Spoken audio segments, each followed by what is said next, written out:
Hello everyone. So in this particular section हम लोग discuss करने वाले हैं कुछ क्वेश्चंस हैं स्टील स्ट्रक्चर्स के जिनका हमें सॉल्यूशन देखना है जरा। तो उनको हम लोग यहाँ पर कंप्लीटली देखेंगे और क्या क्या चीजें उसमें और हो सकती हैं उनके बारे में बात करेंगे। ये क्वेश्चंस आपके क्विज में हुए होंगे या फिर कहीं और हुए होंगे, तो उन क्वेश्चंस को अराउंड 50 क्वेश्चंस हैं जिनको हम लोग यहाँ पर डिस्कस करेंगे। Let's start. तो जो पहला क्वेश्चन है जो आपकी स्क्रीन के सामने है, if the thickness of thinnest outside plate is 10 mm, जो थिकनेस है आपकी प्लेट की, thinnest outside plate is 10 mm, मतलब पतली वाली प्लेट की जो थिकनेस है वो 10 mm है। तो पूछा है आपसे the maximum pitch of rivet in tension will be, the maximum pitch of rivet in tension will be. तो आपको जैसे कि पता होगा कि दो चीजें हम लोगों को याद रहती हैं यहाँ पर।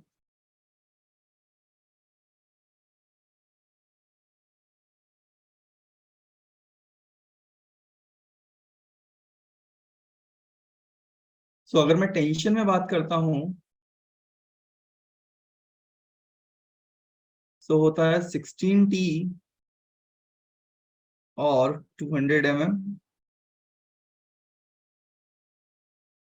whichever is less।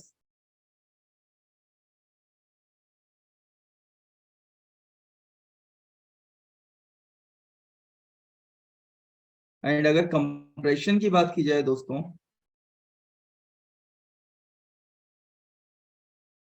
तो कंप्रेशन में यही चीज 12T और 200 mm हो जाती है। सेम यहाँ पर which ever is less.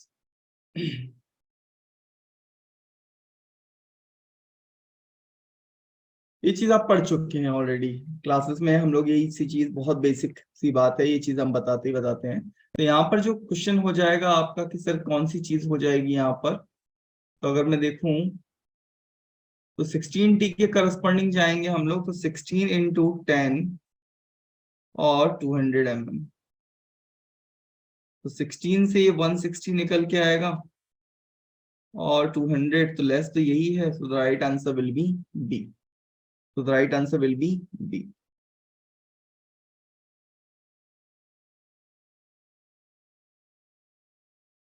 Okay, तो आपको ये पहला क्वेश्चन समझ में आया होगा। सेकंड क्वेश्चन है when the axis of load lies in plane of rivet group, lies in plane of rivet group, then the most heavily loaded rivet will be the one which। तो यहाँ पर बात कर रहा है कि कोई रिवेट का ग्रुप है, उसमें से सबसे ज्यादा कौन सा होगा। तो ये कहीं ना कहीं ऑप्शन अगर हम देखें तो कहीं ना कहीं सेंट्रिक मेंबर का क्वेश्चन हो जाता है। तो सेंट्रिक मेंबर के क्वेश्चन में अगर हम लोग देखें तो वहां पर जब हम एफ आर निकालते हैं, याद होगा आप लोगों को कि जब हम लोग एफ आर निकालते हैं वहां पर, तो एफ आर का फॉर्मूला क्या होता है रेजिस्टेंस का। तो that is root over f1 square plus f2 square plus 2f1 f2 cos theta, 2f1 f2 cos theta. तो आगे बोल रहा है अब आपसे ऑप्शंस में देखना पड़ेगा हमें कि कब ज्यादा मैक्सिमम वैल्यू मिलेगी। तो यहाँ से जो मैक्सिमम वैल्यू मिलती है वो मिलती है कि थीटा की वैल्यू अगर मैं जीरो रखूं, कॉस जीरो रखूं मैं, तो वन हो जाएगा। कॉस जीरो कितना होता है, वन होता है कॉस जीरो। तो यहाँ पर जितनी ज्यादा मिनिमम होगी, यानी कि F1 और F2 के बीच में जो एंगल रहेगा वो जितना ज्यादा कम होगा उतना ही ज्यादा FR की वैल्यू ज्यादा आएगी। तो वही लिखा हुआ है giving gives the minimum angle between the two forces FA and FM। और FA is the load shared by each rivet due to axial load, and FM is the load shared by, मतलब load shared है ना, sharing due to load of due to moment. तो यहाँ से ये answer हो जाता है हमारा डी। नेक्स्ट क्वेश्चन की तरफ बढ़ते हैं। अगला क्वेश्चन बोल रहा है the difference between gross diameter and nominal diameter for the rivets up to 25 mm। बात चल रही है दोस्तों यहाँ पर रिवेट की, और अप टू बोल रहा है 25 mm। तो रिवेट के केस में हम लोगों ने पढ़ा हुआ है, रिवेट के केस में हम लोग हमेशा पढ़ते हैं कि gross diameter is equal to, अगर मुझे ग्रॉस डाया में निकालना है, ग्रॉस डाया का मतलब ही क्या है, यहाँ पर आप डाया ऑफ होल निकाल रहे हैं। ग्रॉस डाया को ही क्या बोलेंगे, डाया ऑफ होल। रिवेट को आपने कास्ट किया, और रिवेट को जब आपने कास्ट किया है तो उसको कास्टिंग के लिए आपने वहां पर डायामीटर ऑफ होल निकाला है, तो रिवेट के बाद मतलब उससे बड़ा होगा। तो जब आपका यहाँ पर अगर देखूं मैं, तो नॉमिनल डाया में आपको ऐड करना होता है 1.5। कब तक, जब तक नॉमिनल डाया ऑफ पाई की वैल्यू कम है या बराबर है 25 mm। और इसी चीज को आप नॉमिनल डाया प्लस करते हैं 2.0 when phi is greater than pi। what is the meaning of pi? Pi is the nominal dia here। तो जब ये बड़ा हो जाता है, इक्वल टू नहीं आएगा यहाँ पे, जब ये बड़ा हो जाता है 25 mm से, क्योंकि इक्वल टू कहाँ चुका है यहाँ पर, तो अगर 25 mm तक भी है या 25 mm तक है तो कितना 25 mm रहेगा, सॉरी 1.5 mm रहेगा। तो right answer is B, B for Bombay.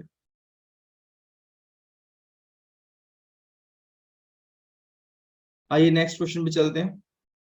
If the thickness of the plate to be connected by a rivet is 16 mm, then suitable size of rivet as per Unwin's formula will be। Unwin's formula के according हम लोग देखें तो क्या हो जाएगा, तो अनविन्स formula हम लोग स्टार्टिंग में ही पढ़ते हैं, फर्स्ट चैप्टर जब हम लोग रिवेट स्टार्ट किया जाता है तो वहीं पर अनविन फॉर्मूला को पढ़ा जाता है। और अनविन फॉर्मूला के बारे में कई बार बताया है कि ये क्या बता रहा है हमें, डाया ऑफ रिवेट को, कितने डाया ऑफ रिवेट का यूज करेंगे आप, मतलब जो रिवेट आप यूज कर रहे हैं उसका डाया कितना होना चाहिए। तो यहाँ पर अगर मैं अनविन फॉर्मूला की बात करूं, अनविन फॉर्मूला आपको निकाल के देता है, पहली बात आपको निकाल के क्या देता है सर, ये निकाल के देगा आपको नॉमिनल डाया ऑफ रिवेट। क्या निकाल के देगा, नॉमिनल डाया ऑफ रिवेट, जिसको हम लोग डिनोट करते हैं फाई से। अभी लास्ट क्वेश्चन में भी किया हम लोगों ने फाई से। तो यहाँ पर जो फाई का फॉर्मूला है अकॉर्डिंग टू अनविन, ये होता है 6.01 रूट ओवर टी। और टी यहाँ पर thickness of the plate, T यहाँ पर कितना हो जाएगा 16 mm। तो ये 4 निकल के आएगा 6.01 इंटू 4, तो अराउंड अराउंड 24.04 mm आएगा। तो right answer will B 24 mm। Clear है।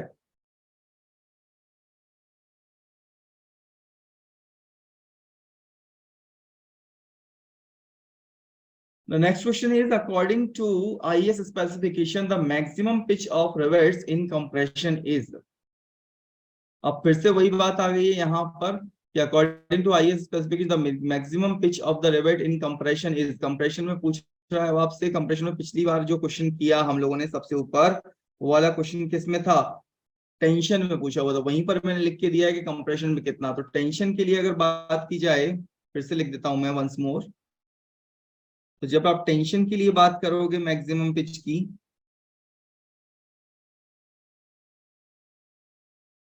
तो दैट इज 16T और 200 mm।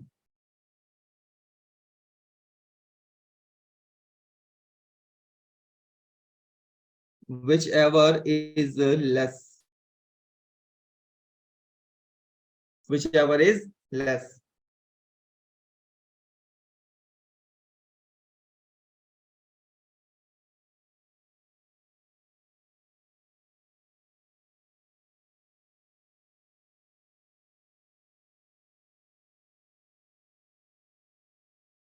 Which ever is less.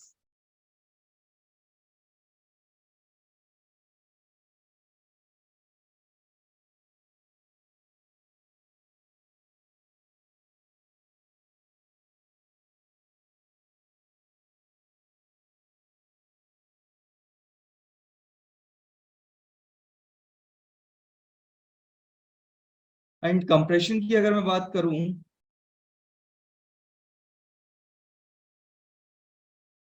so it will be 12T or 200 mm, whichever is less।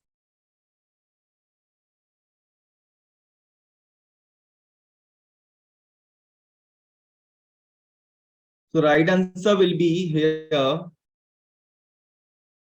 lesser of 200 mm and 12T। दो बार आ गया है यही question, same question इस वाले picture में दो बार आ गया है इन क्वेश्चंस के बीच में। नेक्स्ट आता है what is the permissible tensile stress in bolts used for the column base. Column base जब आप डिजाइन करोगे तो कितनी आप रखते हो? तो permissible tensile stress in bolts used for column base is 120 mm। तो जो इसका आंसर हो जाएगा दोस्तों वो यहां पर हो जाएगा कॉलम बेस के केस में 120 न्यूटन पर mm²। याद रखेंगे, इंपॉर्टेंट है।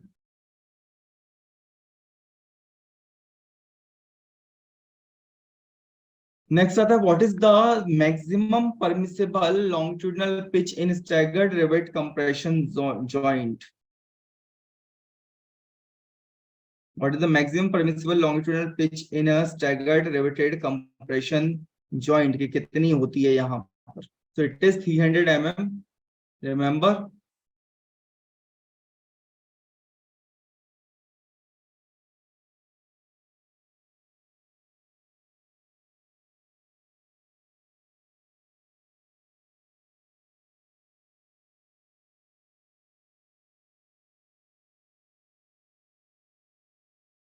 Next are the what is the ratio of yield stress in a power driven shop rivet relative to the permissible bearing stress of mild steel.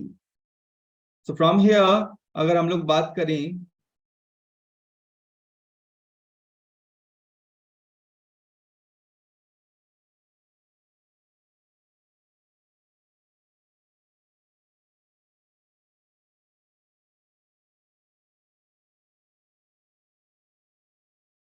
just a minute।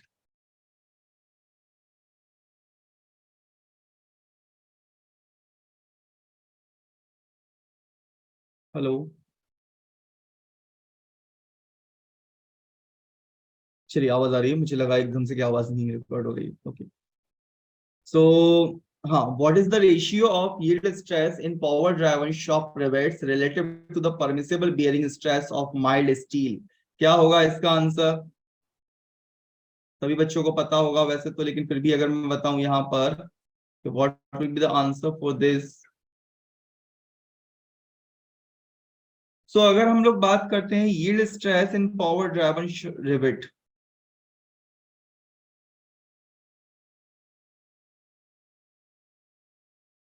yield stress in a power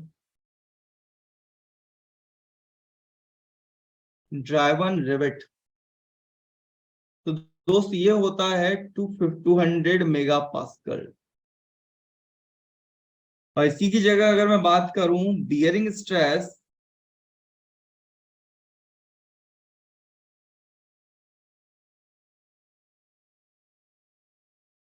of mild steel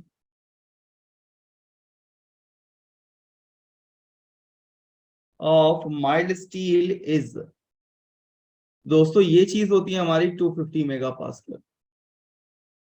and in that particular question he is asking about the ratio of yield stress in power driven shop rivets relative to the permissible bearing stress of mild steel. So इन दोनों का ratio हो जाएगा, that will be 200 divided by 250, that is just equals to 0.8। निकाल लीजिएगा, answer आ जाएगा 0.8। So right answer is B for Bombay।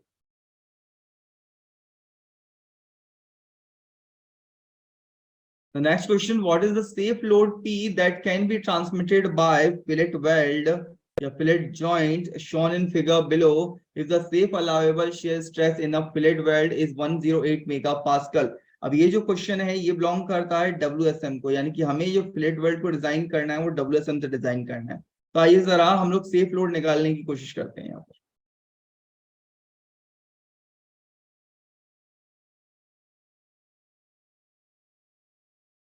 Safe load अगर निकालने की कोशिश करें यहाँ पर तो मैं पी निकालने की कोशिश करूंगा। सीधे सीधे मैं लिख नहीं रहा हूँ कुछ भी, मुझे निकालना है लोड, और लोड को मैंने पी से दिखाया। It will be the length of weld LW into size of weld divided by √3, sorry √2, into stress. Simple सी बात है, मैं करता ही क्या हूं, यहाँ पर मेरे को हमेशा से याद है stress is equal to load upon area होता है, और लोड अगर आपको निकालना है तो स्ट्रेस इनटू एरिया निकाल दीजिए। एरिया किसका सर? वेल्ड का। एरिया ऑफ वेल्ड क्या हो जाएगा सर? यहाँ से स्ट्रेस और एरिया इनटू वेल्ड मतलब क्या? Length of weld into size of weld. तो इसको SW लिख देता हूं मैं, डिवाइड बाय √3, सॉरी √2, बिकॉज 0.7 रहता है फैक्टर। 90 डिग्री का एंगल बन रहा है यहाँ पर, जो वेल्डिंग सरफेसेस है उनके बीच में 90 डिग्री का एंगल बन रहा है, तो या तो 0.707 वैल्यू ले लीजिए या फिर 1/√2 ले लीजिए, जैसे आप चाहें वैसे ले सकते हैं। तो SW by √2। So from here आगे जो सिग्मा एस की वो सिग्मा जी की जो वैल्यू है, सिग्मा मतलब कौन सा? वेल्डिंग वाला। तो it is 108। Put all the values. LW की बात की जाए यहाँ पर, तो LW कितना आ जाएगा सर? यहाँ पर वेल्डिंग हो रही है सर, यहाँ पर भी वेल्डिंग हो रही है सर, यहाँ पर भी वेल्डिंग हो रही है, तीन साइड में आपको वेल्डिंग दिखाई हुई है, which means length of weld कितना हो जाएगा? तो इट इज 600 प्लस अगेन 600 नीचे वाला प्लस 50 mm। ये एक्चुअली में it should not be 600 mm। अब एक्चुअली कैलकुलेटर है नहीं मेरे पास, एक बार आप निकाल के देख लीजिएगा। It should not be 600 mm, ये फिर बहुत ज्यादा हो जाएगा एकदम से।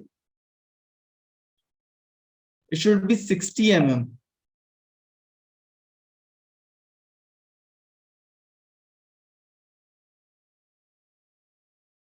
60 प्लस 60 प्लस 50, तो जो आएगा 120, 50, 170, 170। सो 170, ये जो लिखा हुआ है यहाँ पर, it is size of weld. लिखने का तरीका है क्वेश्चन में, ये सी में पूछा जा चुका था, पुराना क्वेश्चन है। तो इट विल बी 170, और SW की जगह कितना आ जाएगा? 6 divide by √2 and into 108। Solve कीजिएगा इसको, इट विल बी 77895 न्यूटन आता है, जिसको मैं 77.895 किलो न्यूटन लिख दूंगा। तो right answer will be C. देख लीजिएगा, इट इज नॉट 600 है ना, या फिर अगर हो तो एक बार देख लीजिएगा, 600 पुट कर दीजिएगा, कोई फर्क नहीं पड़ेगा उससे। बेसिक जो कंसेप्ट है वो ये है। Now let's move to the another question. when load line coincide with the CG of rivet group, then the rivet are subjected to। जब भी CG से अगर जा रहा है, line of action of load अगर CG से पास होता है, तो हमेशा हमेशा हमेशा सिर्फ और सिर्फ रिवेट के अंदर शेयर ही आएगा, इसके अलावा कुछ भी नहीं आएगा। अगर हम बात करें तो हमेशा क्या आएगा सर? शेयर ही आएगा। Always remember.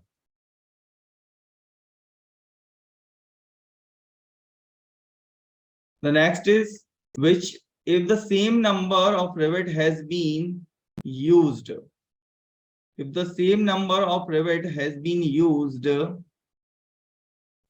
in the joint, then which of the following pattern will yield highest efficiency? तो सबसे कम होती है चेन बोल्टिंग की, उसके बाद होती है स्टैगर्ड की, और सबसे ज्यादा होती है डायमंड की, याद रखिएगा। तो the diamond will be, diamond pattern कैसा होता है सर? डायमंड पैटर्न कुछ इस टाइप का दिखता है आपको, यहाँ पर 2 रिवेट, 3 रिवेट अगेन, फिर यहां से 3 रिवेट, फिर 2, फिर 1। क्लियर? अगर आपको किसी भी क्वेश्चन में लगता है कि नहीं सर ये इतना काफी नहीं है और ज्यादा डिटेल में चाहिए, तो आप पूछ सकते हैं।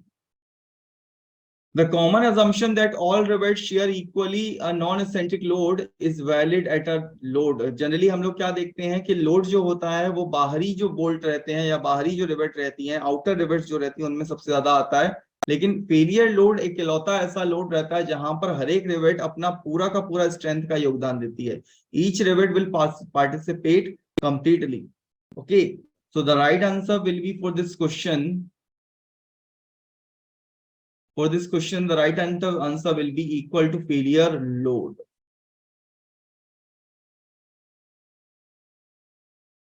Come to the next question. By providing sufficient edge distance, which of the following failures of riveted joint can be avoided? किसको हम avoid कर सकते हैं? यहाँ पर कौन सा वाला ऐसा है जिसको मैं avoid कर सकता हूँ? So यहाँ पर जो avoid करने वाला है, that is shear failure of plate।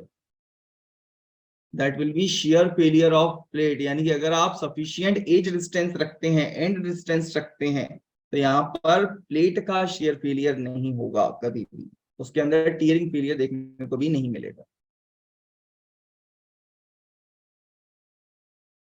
ये तो इजी क्वेश्चन है, इसमें कुछ करना ही नहीं है, कई बार हम लोगों ने क्लास में निकाला हुआ है, इफिशियंसी निकालने के टाइम कई बार इसको पढ़ाया हुआ है। तो यहाँ पर तो बेसिकली सी बात है कि डायरेक्टली अगर मैं देखूं तो डायरेक्टली हम लोग लिख सकते हैं what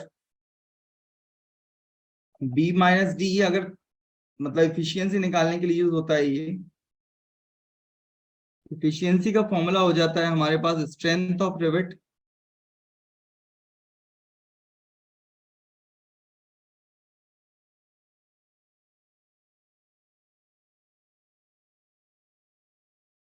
divided by strength of solid plate.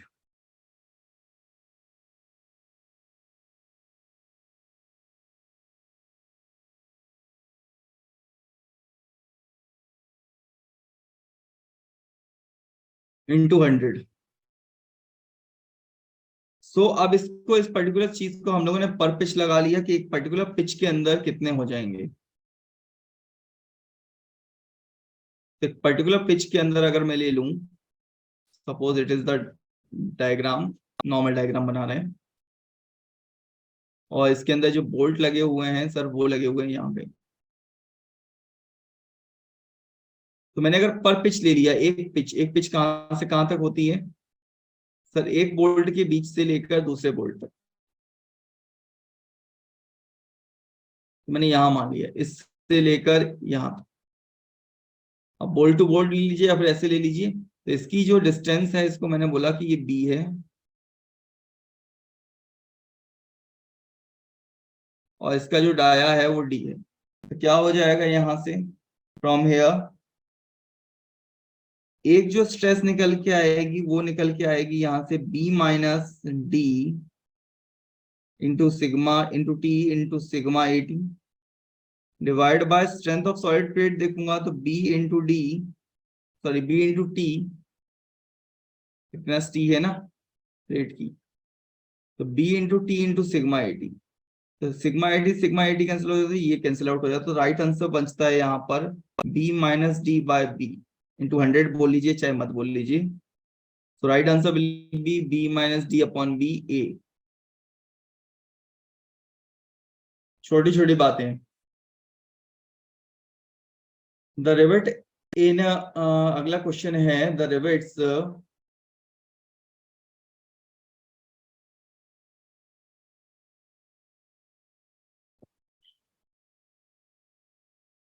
Next question, the rivets in an eccentrically loaded riveted joint as shown in the figure।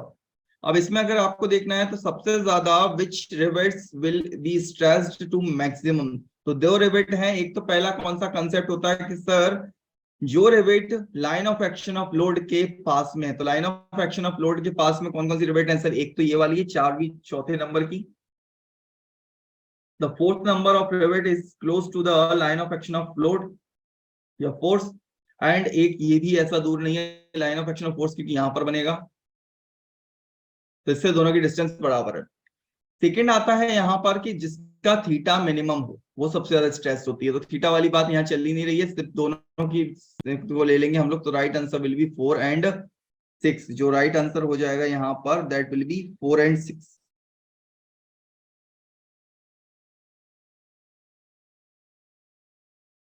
The next one is the cross section of a standard fillet is a triangle whose base angle, तो हमेशा triangle ही होता है, और base angles की बात की जाए तो उसके बेस एंगल होते हैं 45 डिग्री एंड 45 डिग्री। कैसे देखते हैं हम लोग यहाँ पर इस चीज को,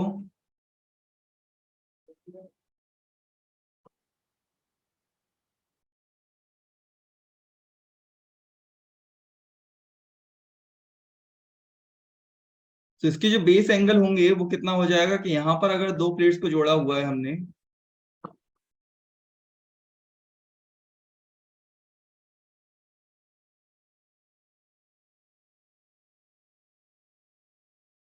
तो यहाँ पर इसकी जो दो सेक्शंस हो जाएंगे दोनों प्लेट्स जो हैं, तो यहाँ पर हम लोग वेल्डिंग करेंगे। Like this. एंड यहाँ पर निकाला जाए तो कैसे शो करते हैं हम लोग यहाँ पर, इन दोनों चीजों को हम मैच कर देते हैं। नाउ तो ये अंदर का जो ट्राइंगल बनता है वो ये है, और इसके दोनों बेस एंगल्स की बात की जा रही है। बेस एंगल मतलब कहाँ के angles, this one and this one. तो ये वाला भी 45 डिग्री होता है, ये वाला भी 45 डिग्री होता है, तो राइट आंसर विल बी ए, क्योंकि तीसरा 90 डिग्री है। Tacking rivets in compression plate not exposed to the weather having a pitch not exceeding 300 mm और कितने से ज्यादा और एक्सीड नहीं करेगा, 300 mm और right answer will B 32 times.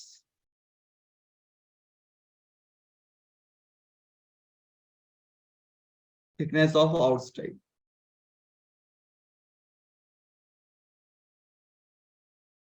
Next is very very important, slab base का क्वेश्चन है, सिर्फ थिकनेस ही पूछी जाती है। मैंने क्लासेस में बताया हुआ भी है कि स्लैब बेस से सिर्फ थिकनेस ही पूछी जाती है, चाहे वो डब्ल्यूएसएम का हो। यहाँ पर आपसे डब्ल्यूएसएम में पूछा हुआ है, हो सकता था कि एलएसएम में भी पूछा जाता।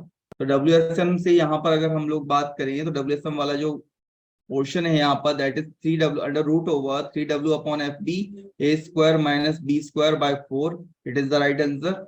अगर यही डब्ल्यू एलएसएम से पूछा जाता by LSM limit state method, तो it will be root over 2.5 w a square minus 0.3 times of b square into gamma m naught divided by fy, because where is the fy there will be gamma m naught। तो it is, अगर ये LSM से पूछा जाए तो it is the formula, and अगर WSM से पूछा जाए तो क्वेश्चन जो एक्चुअली में पूछा गया है वही है।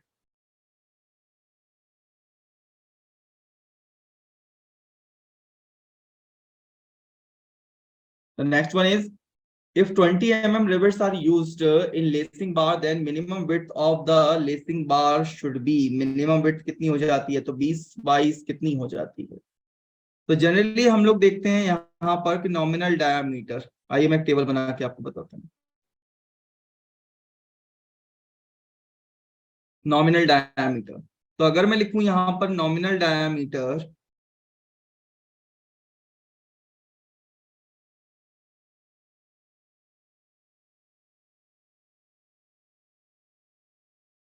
नॉमिनल डाया ऑफ रिवेट किसमें हो जाएगा दोस्त, mm में। And here it is width of lacing bar, ये भी किसमें हो जाएगा दोस्त, mm में। So it will be 22। Suppose मैंने माना कि 22 का mm का डाया है, जैसे कि इसमें 20 का दिया हुआ था, दूसरा मैंने 20 का ले लिया, तीसरा 18 का, चौथा 16 का, मैं सबके लिए बता रहा हूँ। तो जनरली इट इज 3 टाइम्स, तो 16 इंटू 3 48, तो ये हो जाएगा 50। 18 इंटू कितना होता है 54, तो इट विल बी 55। 20 से 60 ही होता है, 22 से 66 होता है, तो इट विल बी 65। तो राइट आंसर 20 के लिए पूछा गया तो right answer will B 60 mm। Clear है। जनरली हमें 5 के मल्टीपल्स में ही लेके चलना है, अगर मैं बात करूं तो आपको 5 के मल्टीपल में ही लेके चलना पड़ेगा। 3 गुना होता है, हर किसी को मैंने 3 टाइम्स किया हुआ है और उसका नियर बाय 5 का मल्टीपल ले लिया हुआ है, इसके अलावा कुछ भी नहीं किया।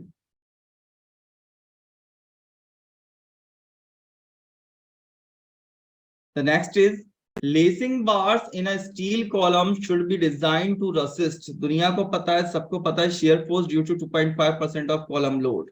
इसमें ऐसा कुछ सोचने वाली बात ही नहीं है, हर किसी को कई बार बताया हुआ है। तो it is shear force due to 2.5% of column load, it is the answer। अब ये छोटे छोटे क्वेश्चंस हैं, डायरेक्टली पूछे जा रहे हैं। The channels or angles in the compression cord of the steel truss girder bridges are turned outward in order to increase, यहाँ पर radius of gyration को बढ़ाने के लिए टर्न किए जाते हैं। बाहर जो निकाला जा रहा है उनका एरिया सा, वो रेडियस ऑफ गायरेशन को बढ़ाने के लिए निकाला जा रहा है, और कोई भी रीजन नहीं है। It is just for radius of gyration. It is just to increase the radius of gyration.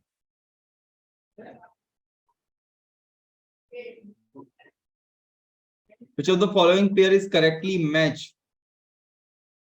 किसको correctly match है किसके लिए? So now which one of the following pairs is correctly matched? Truss को कभी भी bending के लिए design किया ही नहीं जाता. ट्रस को कभी भी बेंडिंग के लिए डिजाइन नहीं किया जाएगा. बीम को बेंडिंग के लिए डिजाइन किया जाता है.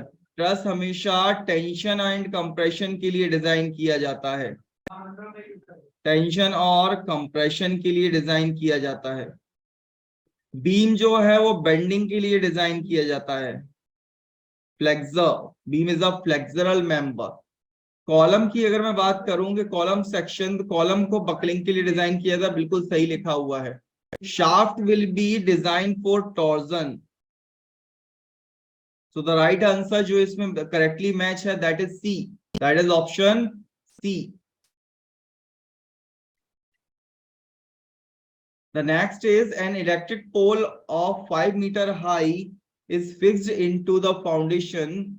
It carries a wire at the top and is free to move sideways. The effective length of the pole. Simple सी बात है. हमने एक केस पढ़ा हुआ था ये वाला. हमने ऐसे 6 केस पढ़े हुए हैं. स्टील के अंदर हम लोग 6 केस पढ़ते हैं. तो ये चौथे नंबर का केस होता है कि पोल है कोई भी जो नीचे से फिक्स है ऊपर फ्री है. It is a fix joint and it is free.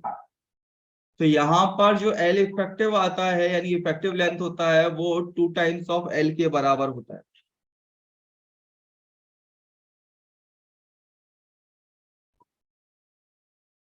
The next one, for a compression member having the same effective length about any cross-sectional axis, the most preferred section from the point of view of strength. अगर आप strength के point of view से बात करेंगे तो यहाँ पर सबसे ज्यादा जो इंपॉर्टेंट सेक्शन होता है वो होता है बॉक्स सेक्शन. वो होता है बॉक्स सेक्शन. एक सेकेंड रुकिएगा. अच्छा यहाँ निकाला नहीं है मैंने है ना. 5 into 2 हो जाएगा दोस्ती. ये कितना हो जाएगा मैं निकाल के तो बताया ही नहीं आपको. तो इट विल बी 5 into 2. तो the right answer will be 10 metre.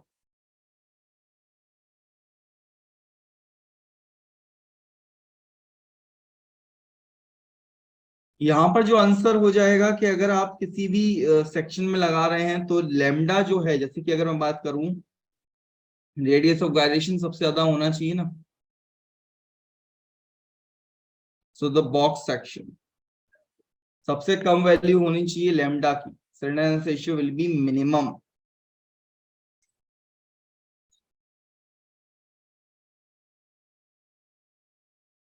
The next question बहुत ही आसान, कई बार पूछा गया है. ऐसा कोई एग्जाम नहीं बना अभी तक जहां ये क्वेश्चन ना पूछा गया हो. The slenderness ratio of lacing bar should not exceed 145. Easy. ऐसा कुछ बताने का था नहीं उस क्वेश्चन में. यहाँ पर अगर हम लोग देखें इस पर्टिकुलर केस में तो which one among the following is correct ratio of effective length to actual length of a discontinuous angle strut if ends are welded. तो इसमें दो केसेस आते हैं कि हमारे एंड अगर वेल्डेड हो तो यहाँ पर अगर कभी भी किसके लिए सिंगल एंगल डिसकंटिन्यूअस.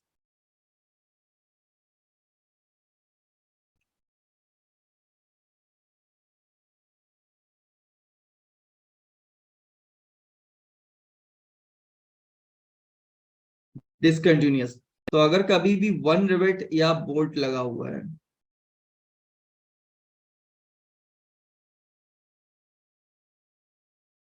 तो ये बराबर होगा सेंटर टू सेंटर फास्टनिंग के बराबर.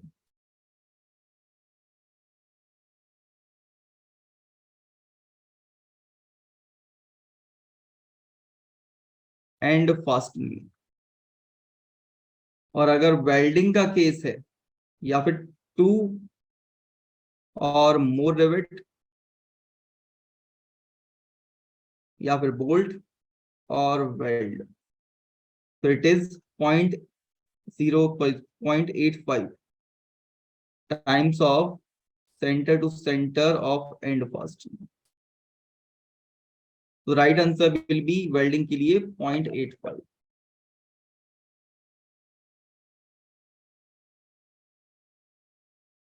नेक्स्ट आता है in a gusseted base when an end of column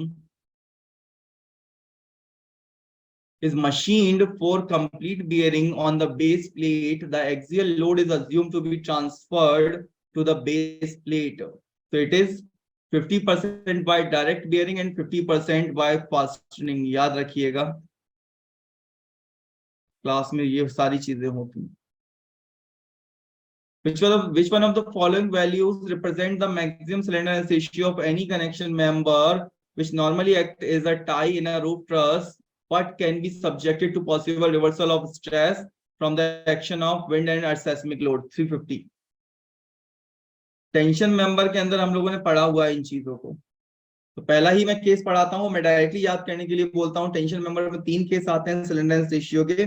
पहला कि other than due to wind and earth sorry other than due to wind and earthquake force यानी सेस्मिक फोर्स, तो अगर वो ले रहे हो आप तो उसका जो वैल्यू है वो होता है 180।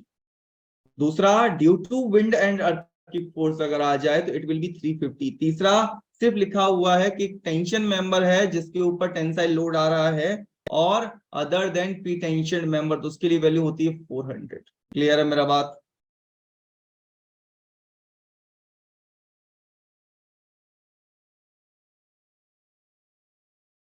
ये है consider the following stipulations in designing the laced column. Single lacing system on opposite planes shall preferably be in same direction so that one is the shadow of other. सही लिखा हुआ है, बताओ सही लिखा है गलत लिखा है?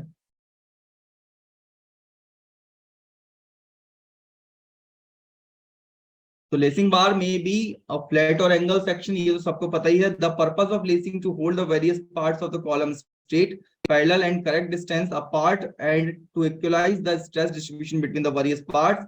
The slenderness ratio of the lacing bar in compression shall be less than 145। तो इसमें जो वैल्यूज लिखी हुई है, पहला, single lacing system on opposite planes shall preferably be in the same direction so that one is the shadow of other, ये तो बिल्कुल सही है। दूसरा, lacing bar should be flat sections, ये भी सही है। लेसिंग बार जो है वो कैसे होते हैं? फ्लैट सेक्शंस होते हैं। The slenderness ratio of the lacing bar for the compression shall not exceed 180, ये गलत है, यहाँ पर 145 होना चाहिए था। ये गलत है, यहाँ पर 145 होना चाहिए था। चौथा, laced compression members are to be provided with tie plates at ends, ये भी गलत है, चौथा भी फोर्थ भी। तो अगर मैं देखूं यहाँ पर तो पहला दूसरा सही लग रहा है एक हमें, बट दूसरे वाले से हमारा ऑप्शन मैच नहीं करेगा, 2 और 4।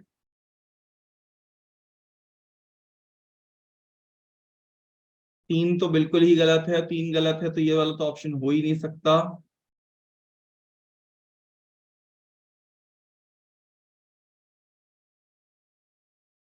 फ्लैट के साथ एंगल सेक्शन भी होते हैं, फ्लैट और एंगल सेक्शन। पहला वाला ठीक है।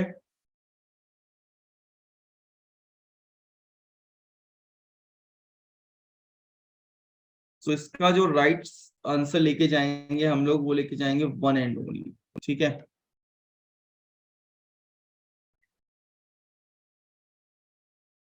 The next is an ISMC 400 channel placed back to back at a spacing of 26 centimeter carry an axial load of 160 tons. The lacing system should be designed to resist transfer shear. तो ये होता है 2.5%। It is 2.5% of the axial load of the axial load। निकाल लीजिए, axial load कितना है? 160 लिखा हुआ है क्वेश्चन में। तो 2.5% ऑफ 160, तो ये कुछ निकल के आएगा 4 टन।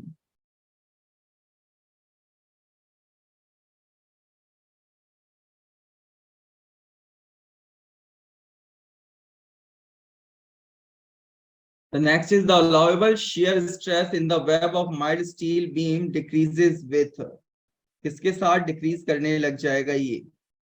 तो ये जो डिक्रीज करता है द अलाउेबल shear stress, तो decrease in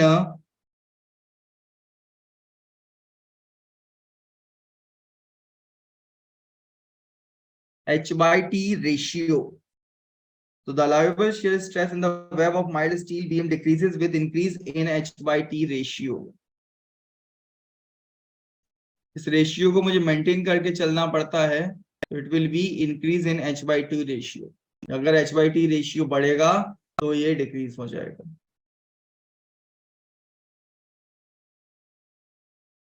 The outstand of the flange of built-up beam from the line of connection should not extend beyond. The right answer will be 256 upon Fy.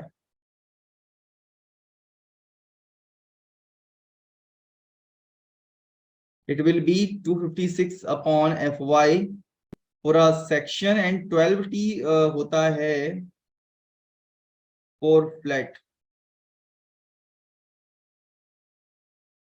Okay. 256T upon root Fy किसके लिए है? Built up beams के लिए, built up sections के लिए. अगर कभी flat लगा हो तो वहां पर 12T directly.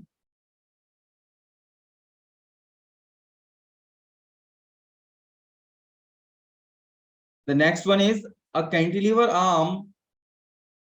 A cantilever arm is to be attached to a column. Which one of the following is the best connection?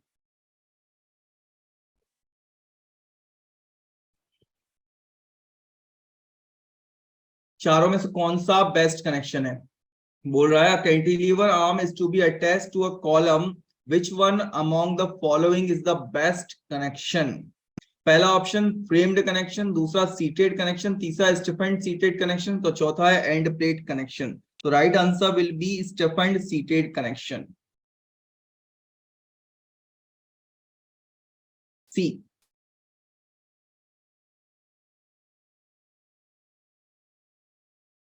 The next one is a steel beam is connected to a steel column by means of two angles placed on the two sides of the web of the beam. What is called? इसको भी क्या बोलते हैं हम लोग? इसको क्या बोलते हैं हम लोग? इसको भी बोलते हैं स्टिफेंड सीट कनेक्शन.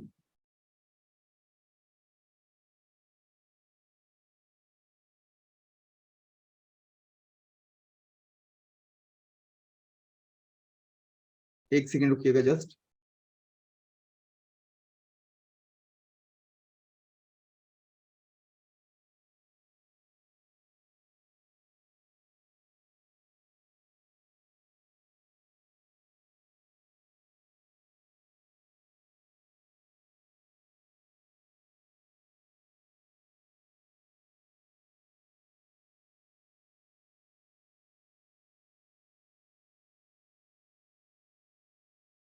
अब इस वाले क्वेश्चन में जो पुराना वाला क्वेश्चन है इसमें एक्चुअली इट कैन बी दोनों हो सकते हैं, सीटेड कनेक्शन और स्टिफेंड सीटेड कनेक्शन. थोड़ा सा इसको देख लीजिएगा. अगला वाला है जो यहाँ पर इसका जरूर आंसर जो आएगा वो आएगा stiffened seated connection.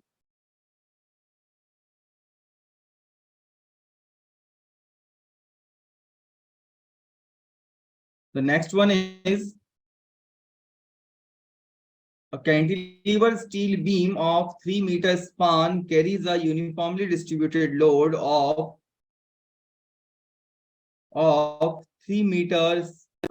A cantilever steel beam of 3 meter span carries a UDL, uniformly distributed load of 20 kilonewton per meter, inclusive of self weight. खुद के वजन को भी मिला लिया उसने, डेड लोड को भी. The beam comprises of ISLB 200 at the rate of 198 Newton per meter. Flange दिया हुआ है 100 mm by 7.3 mm का. वेब की थिकनेस दी हुई 5.4 mm. IXX दिया है. अब दिया what is the maximum bending stress in the beam. तो मैक्सिमम बेंडिंग स्ट्रेस का अगर फॉर्मूला की बात की जाए, it is the perfect question. तो एफ मैक्सिमम अगर मुझे निकालना हो तो क्या हो जाता है कि ma'am M maximum divide by Z. और इस पर्टिकुलर केस में एम मैक्सिमम जो आएगा दैट विल बी, क्योंकि यूडीएल का केस है तो W L square by 2. So W की वैल्यू 20 किलो न्यूटन, L की वैल्यू 3 मीटर का स्पान है तो 3 का स्क्वायर डिवाइड बाय 2, 3 का स्पान है तो डिवाइड बाय 2। एक second,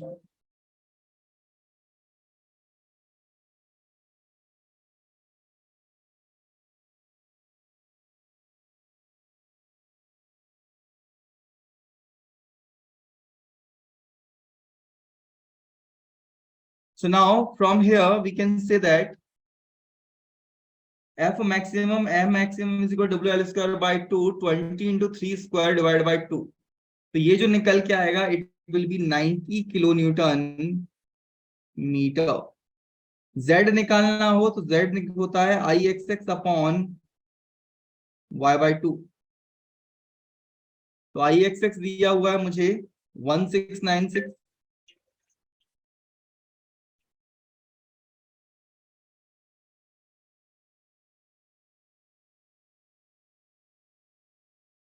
one six nine six point six into 10⁴ divided by y की वैल्यू कितनी दी हुई है हमें 200, डेप्थ दिया हुआ है ना। सो y/2 यानी कि 200/2, तो इट विल बी, इसको जब आप निकालेंगे तो ये आएगा 169660 mm²। देख लीजिएगा। फाइनली एफ मैक्सिमम जब आप निकालने जाएंगे दोस्तों तो it will be 90 into 10⁶ divide by 169660, so it will be 530.47 Newton पर mm²। इज इट क्लियर और नॉट? यही चीज निकालनी थी इसके अंदर। The next is the heaviest ice section for the same depth is, सबसे ज्यादा हाईएस्ट heaviest section कौन सा होता है सर? जो हाईएस्ट heaviest section है वो है ISHB, Indian standard heavy beam. Sorry, generally the maximum deflection of a steel beam should not exceed 135, 1/325 of span।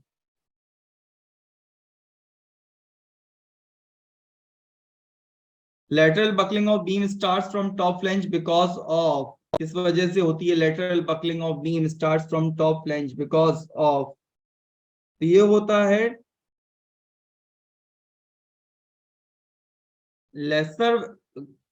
lesser value of shear force over the cross section, different nature of force in top and bottom of flange, compression in the flange। तो different nature of forces in top and bottom of the flange, दोनों के नीचे अलग अलग।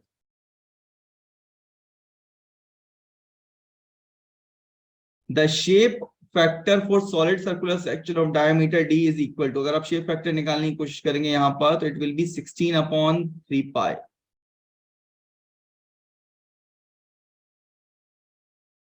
The next one is, इसको मैं class में पहले ही बता देता हूँ, स्टार्टिंग की हमारी जो क्लासेस होती हैं उसी में आता है ये चीज बेटा। The right answer will B 1.7। सबके लिए जो राइट आंसर होता है वो 1.7 होता है। सिर्फ एक ही लोड आता है जहां पर dead load, impose load plus earthquake या फिर विंड लोड जब शामिल करते हैं तो आ जाता है 1.3। अदरवाइज ये जो क्वेश्चन है ये आपका न तो LSM का है न WSM का, it is of ULM, ultimate load method. वहां मैं इस चीज को बताता हूँ आपको। और प्लास्टिक एनालिसिस खुद में ही क्या है, अल्टीमेट लोड मेथड ही है। तो यहाँ पर 3 कॉम्बिनेशन बनते हैं कि अगर आप डेड लोड अकेला लोगे तब भी 1.7 रहेगा, dead load plus live load यानी इम्पोज लोड लोगे तब भी 1.7 रहेगा। लेकिन अगर आप dead load, live load plus wind load और क्विक लोड दोनों में से एक ले लेते हो तो जो कॉम्बिनेशन बनेगा, मतलब जो फैक्टर बनेगा वो 1.3 बनेगा। तो ऊपर वाला आंसर हो जाता है अगर तीसरा इसमें एक और आ जाता तो। In a plastic analysis of structures, the segment between any two successive plastic hinges is assumed to deform as, अगर कहीं पर भी 2 प्लास्टिक hinges बनने के बाद डिफॉर्मेशन हो रहा है in a plastic analysis, the segment between any two successive plastic hinge is assumed to deform। कैसे डिफॉर्म हो रहा है वो, अगर उसको आप देख रहे हो तो इलास्टिक मटेरियल के जैसे हो रहा है प्लास्टिक मटेरियल के जैसे हो रहा है, रिजिड मटेरियल के जैसे हो रहा है, किस टाइप से वो हो रहा है, उसकी बात चल रही है यहाँ पर। तो जब भी कभी इस टाइप का होगा, सेक्शन टूटेगा, तो वहां पर वो एक रिजिड मटेरियल की तरह टूटेगा। जैसे कि अगर हम देखें, सपोज कीजिए कोई बीम सेक्शन है, it is fixed like this. तो इसको टूटने के लिए सपोज यहां पर कभी एक आ गया पॉइंट लोड, तो इसको टूटने के लिए 3 हिंजेस का बनना जरूरी है।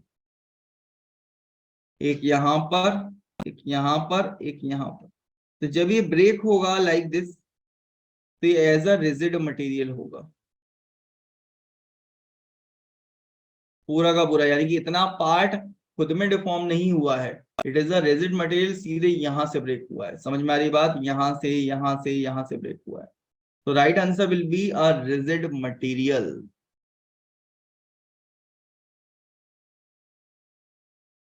Which one of the following is the correct maximum shear capacity of prismatic beam under plastic design of steel? So it is 0.55 AWFY.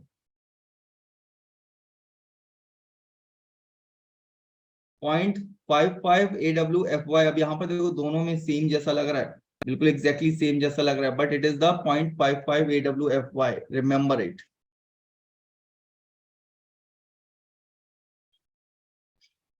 Next की बात की जाए, match list 1 loaded prismatic beam दिए हुए हैं आपको, लिस्ट 2 प्लास्टिक लोड दिया हुआ, select the correct answer using the code given below. आइए जरा इसको देखते हैं, सुनाओ कौन सा किसके लिए होगा, इसकी बात चल रही है। तो अगर मैं सबसे पहले टॉप वाले को देखूं, इसको मैं डायरेक्टली निकाल लेता हूं इन सबके लिए अलग अलग अलग अलग। क्या निकाल के बताने पड़ेंगे? चलिए देख लेते हैं। तो जो पहला वाला है यहाँ पर फर्स्ट, पहला वाला है यहाँ पर फर्स्ट, उसके लिए अगर मैं निकालूं यहाँ पर, तो जो आएगा P, वो आएगा 4 MP बाय PU बोल लीजिए, मैं PU बोलता हूं generally.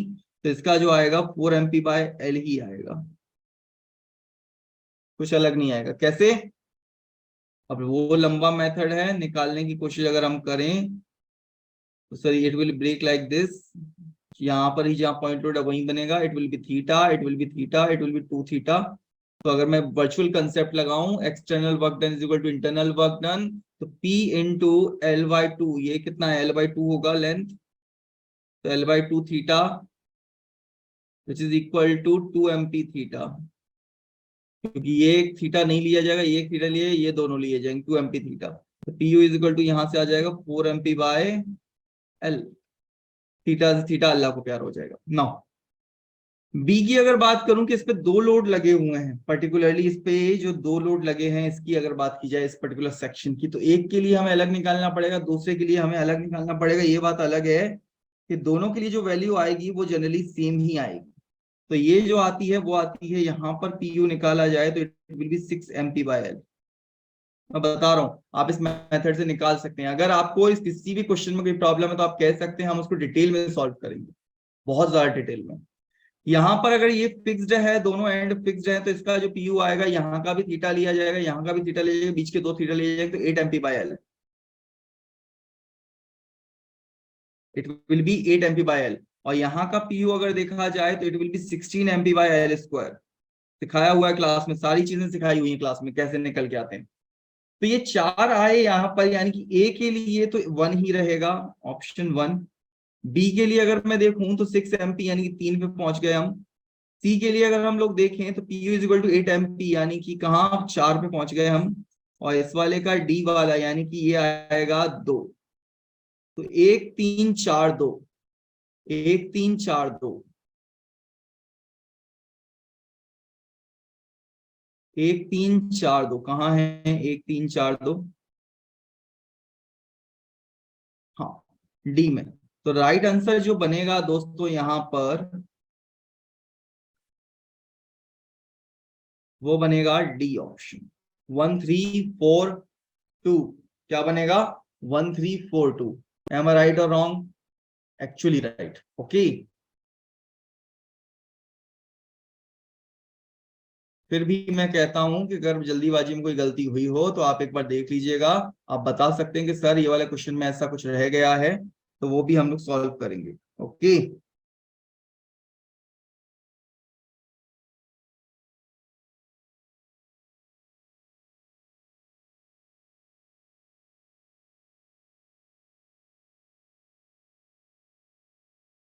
Just a minute.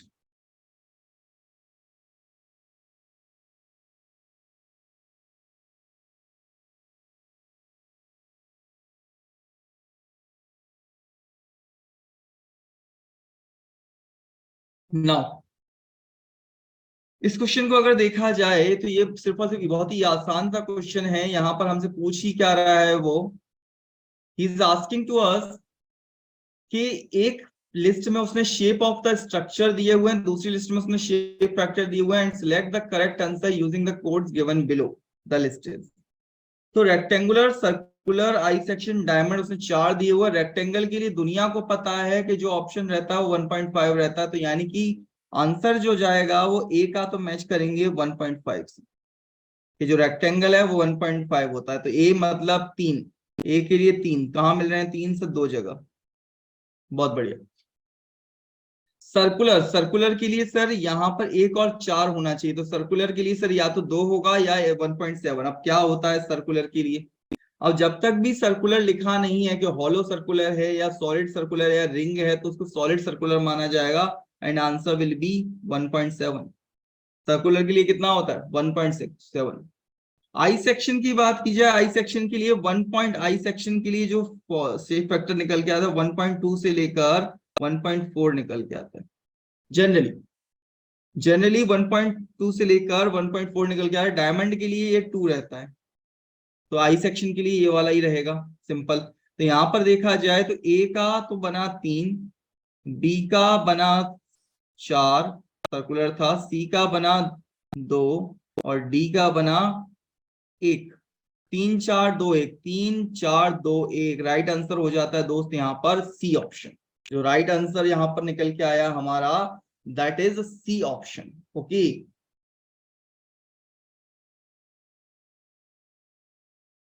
the next is a uniform beam shown in the figure below has the plastic moment capacity MP for span AB and 0.9 MP for span BC।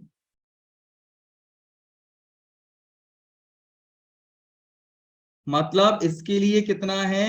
AB के लिए है 0.9 MP, sorry MP है for AB span के लिए, इसके लिए MP है।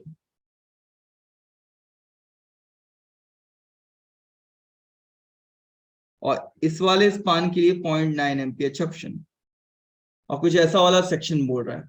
अब जब ये सेक्शन टूटा तो यहाँ पर ये थीटा आया, बिल्कुल सही बात है, और यहाँ पर ये 2/3 थीटा, तो ये थीटा और ये 2/3। इसने एक्चुअली कैसे लिया होगा? यहाँ पर ये लेंथ 2 है, ये वाली लेंथ 3 है, तो इसको यहाँ से देखूं तो इसने ये लिया होगा कि 2 थीटा बना है, और which should be equal to, इधर से लिया है तो 3 अल्फा। तो अल्फा की वैल्यू को इसने थीटा के टर्म्स में लिखा हुआ, ये वाला जो बना होगा ये अल्फा बना होगा, तो अल्फा की वैल्यू को किसने क्या लिख दिया? Alpha is equal to 2/3 times of theta. इतना तो उसने खुद ने करके दिया। कितना अच्छा इंसान है बताओ, इतना तो उसने खुद ने करके दिया हुआ हमें। अब हमें क्या निकालना है? यहाँ से सिर्फ और सिर्फ करेक्ट वर्चुअल वर्क की इक्वेशन निकालनी। बहुत बढ़िया क्वेश्चन है। तो करेक्ट वर्चुअल वर्क की इक्वेशन, तो डब्ल्यू, यहां से आप डेल्टा देखेंगे दोनों तरफ से, तो इस साइड से डेल्टा आएगा 2 थीटा, और इधर से डेल्टा जो आएगा इस साइड से वो आएगा, अल्फा आना चाहिए 3 अल्फा, या तो 3 अल्फा लिख लीजिए, या फिर 2/3 थीटा लिख लीजिए इस साइड से, इस साइड से। क्लियर है? लेकिन इस साइड से मैं लिख नहीं रहा हूं तो हटा देता हूं मैं। तो मैंने क्या मान लिया? 2 थीटा। अब 2 थीटा अगर मैंने मान लिया है यहाँ पर, तो वर्चुअल वर्क की इक्वेशन जो बनेगी दोस्तों, वो बनेगी, आइए मैं दिखाता हूं आपको, कि W इंटू टू थीटा किसके लिए?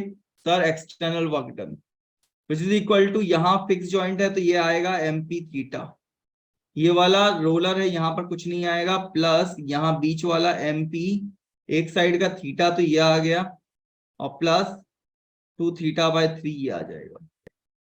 So now the right answer, क्योंकि हमको चारों ऑप्शन चेक करने की आदत है। हाँ, एक गलती कर दी है मैंने, तो इट विल बी, और ऑप्शन देख के ही मुझे पता चला कि मैंने क्या गलती कर दी। ये तो एमपी ठीक है, ये वाला 0.9 एमपी होना चाहिए, it should be 0.9 MP, it will B 0.9 MP. अब ये 0.9 एमपी होगा तो थीटा प्लस 2 थीटा बाय 3, क्योंकि थीटा के फॉर्मेट में दिया हुआ है, तो राइट आंसर विल बी ये mp plus 0.9 mp, theta plus 2 theta is equal to w into 2 theta. I hope आपको समझ में आया होगा, नहीं आया हो तो आप मुझे बता सकते हैं। नेक्स्ट है, what is the number of plastic hinge formed if an intermediate beam width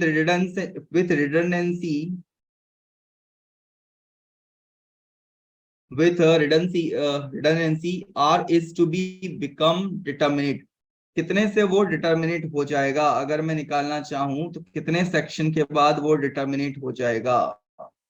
तो right answer will B r plus 1। Remember, the cross sectional area and plastic section modulus of the given section are respectively। इसका पूछ रहा है cross sectional area कितना होगा and plastic section modulus पूछ रहा है। क्रॉस सेक्शनल एरिया की तो बेटा कोई दिक्कत ही नहीं है, यहाँ पर क्रॉस सेक्शनल एरिया देखा जाए तो कितना आ रहा है, जरा आओ देखते हैं। थोड़ा मैं ऊपर ले लूं, ऑप्शन दिखने लग जाते हैं मुझे।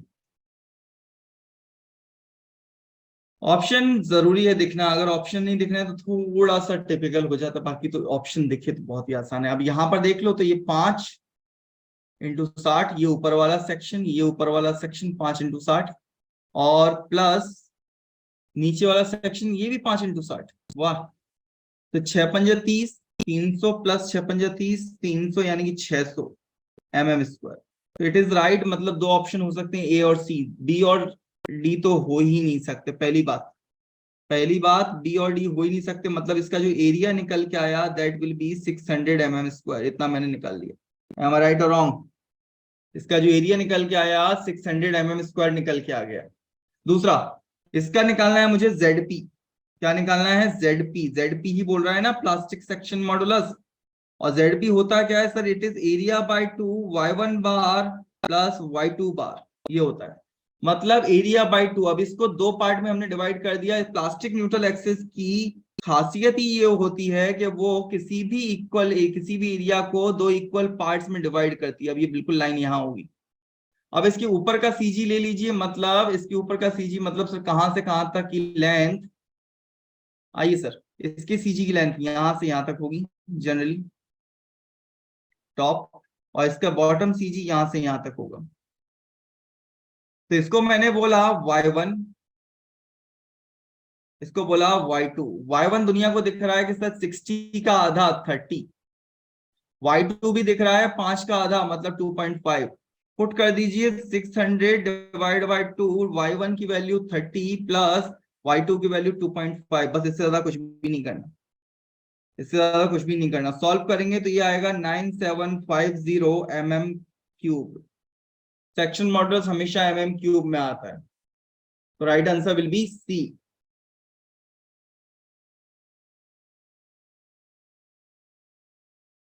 आइए कुछ क्वेश्चंस और हैं। A load P is applied at a middle of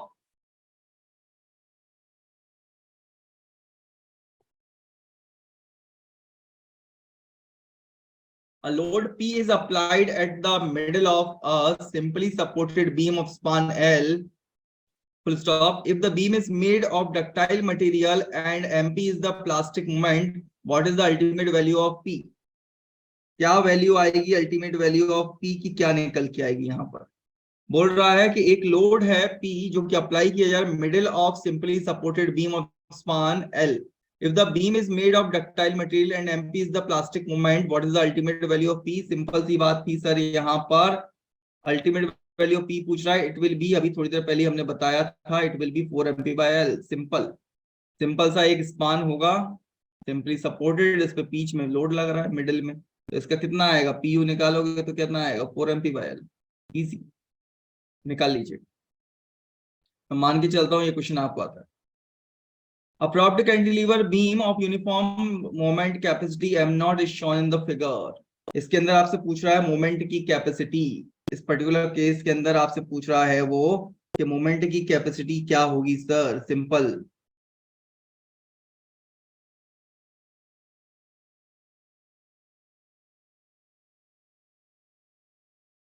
आइए,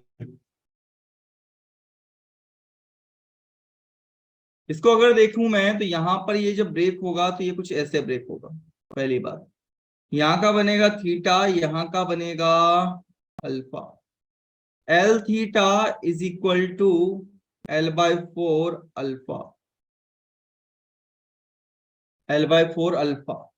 एल से एल कैंसिल आउट हो जाएगा, यानी कि थीटा इज इक्वल टू अल्फा/4, ये चीज निकल के। वर्चुअल वर्क को देखूं मैं तो यहीं से मैं ब्रेक करता हूं, तो W इंटू, मैं इसी को माना ये कितना, L theta, which is equal to, पहला यहाँ का क्योंकि सबका एमपी एमपी एमपी दिया हुआ है या एम नॉट दिया हुआ है, तो मैं एमपी लिखने की आदत है, मैं एम नॉट बाद में एमपी को ही एम नॉट पुट कर दूंगा, यानी कि MP is equal to M naught, बस लिख रहा हूं मैं। तो क्या हो जाएगा यहाँ पहला वाला, एमपी इंटू थीटा, प्लस ये वाला तो आएगा ही नहीं उसके साथ में, नीचे वाला यहाँ मिलेगा आपको थीटा प्लस अल्फा, तो MP into theta plus alpha. Solve it, तो MP theta plus MP theta plus alpha की जगह क्या हो जाएगा, ये 4 थीटा, यहां से अल्फा की जगह क्या हो जाएगा, 4 थीटा, तो इट विल बी 4 थीटा। तो एमपी थीटा प्लस 5 हो गए तो 5 एमपी थीटा, तो it will be 6 MP theta. So W is equal to, ये नीचे चला जाएगा, L theta, theta theta cancel out हो जाएगा, मतलब डब्ल्यू यू की वैल्यू जो आई 6 एमपी बाय एल आई, और इसी को मैं 6 m0 बाय एल लिख सकता हूँ। इजी वे में क्वेश्चन सॉल्व किया है, answer will B 6/L m0। Okay,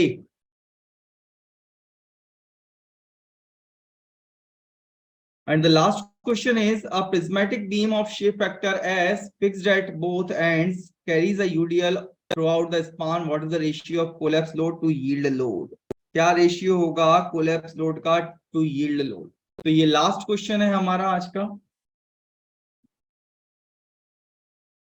देख लेते हैं। सो अगर मैं बात करूं collapse load for a prismatic beam fixed at both ends and carry a UDL, ये वाला,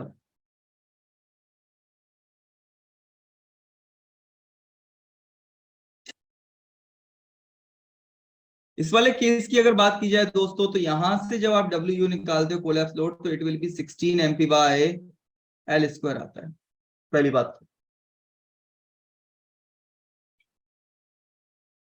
अब ये तो आ गया क्या, collapse load, where MP is the plastic moment, S का यानी शेप फैक्टर को मैं जानता हूं, शेप फैक्टर किस किस का रेशियो होता है sir, it is MP upon M Y का रेशियो होता है। तो एम वाई जो है वो कितना आएगा इसके लिए, यील्ड मोमेंट, वो भी कितना आएगा, WL² बाय 12, और W मतलब Y लगा लीजिएगा, यील्ड पे चल रहा है, WL² बाय कितना 12 होता है।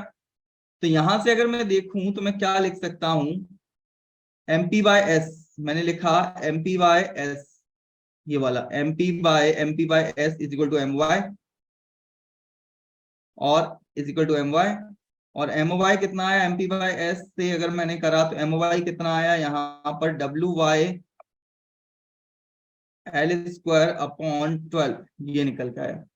दोनों वैल्यू को बराबर सब्स्टिट्यूट कर दीजिए, WU और इसकी वैल्यू को, क्या निकालना था आपको, what is the ratio of collapse load to yield load, collapse load मतलब WU और यील्ड लोड मतलब WY, ये चाहिए मुझे, सिंपल।